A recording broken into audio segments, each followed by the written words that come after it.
नमस्कार दोस्तों। मैं आज आपसे हिंदी की एक ऐसी किताब के बारे में बात करने वाला हूँ जिसे पढ़कर आप भारतीय राजनीति को समझ पाओगे। हम भारत में रहते हैं। भारत में सारी चीजें राजनीति से तय होती हैं। चुनाव में कौन जीतेगा, किसकी सरकार बनेगी, यही सब चीजें आगे की रास्ते को बताती हैं, उसे तय करती हैं। राजनीति के माध्यम से समाज, अर्थव्यवस्था और संस्कृति, इन सभी क्षेत्रों में बहुत महत्वपूर्ण प्रभाव पड़ता है। इसीलिए हमें जानना चाहिए कि हमारे देश की राजनीति कैसे चलती है।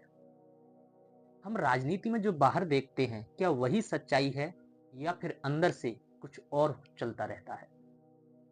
यदि आप पॉलिटिक्स में इंटरेस्ट लेते हैं तो मैं आज आपको हिंदी की एक ऐसी किताब के बारे में बताऊंगा जो राजनीति की सच्चाई को आपके सामने रखती है।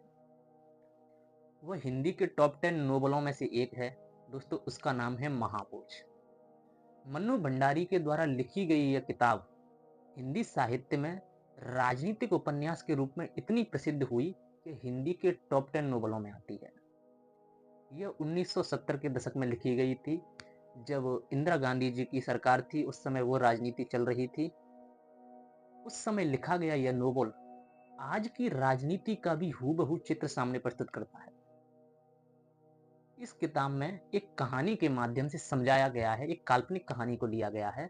उस काल्पनिक कहानी के माध्यम से बताया गया है कि राजनीति में जो हम सामने बाहर देखते हैं और जो कुछ अंदर चलता रहता है, उसमें बहुत अंतर होता है, बहुत डिफरेंस होता है।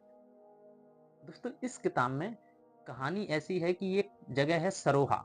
सरोहा विधानसभा क्षेत्र है। वहां पर उपचुनाव होने हैं, एक सीट पर उपचुनाव, केवल एक सीट पर।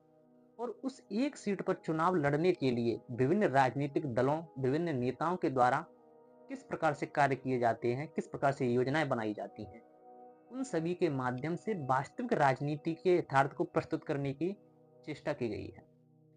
दोस्तों, एक बिशु नाम का एक दलित व्यक्ति होता है, उसकी मृत्यु हो जाती है। उस दलित व्यक्ति की मृत्यु को किस प्रकार राजनीतिक दल और नेता अपनी राजनीति का एजेंडा बनाकर चुनाव जीतने का प्रयास करते हैं। इसमें साथ ही पत्रकारिता, विभिन्न मंत्रिपरिषद के अन्य मंत्री, उनके संबंध, पद, चेष्टा या फिर धन की लालच, इन सभी चीजों को इस उपन्यास में मन्नू भंडारी जी ने बाखूबी प्रस्तुत किया है।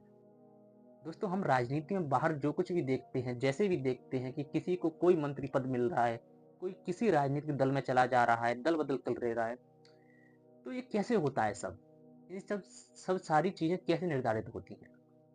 इन सभी चीजों को जानने के लिए हमको हिंदी का इस उपन्यास को पढ़ना बहुत जरूरी है।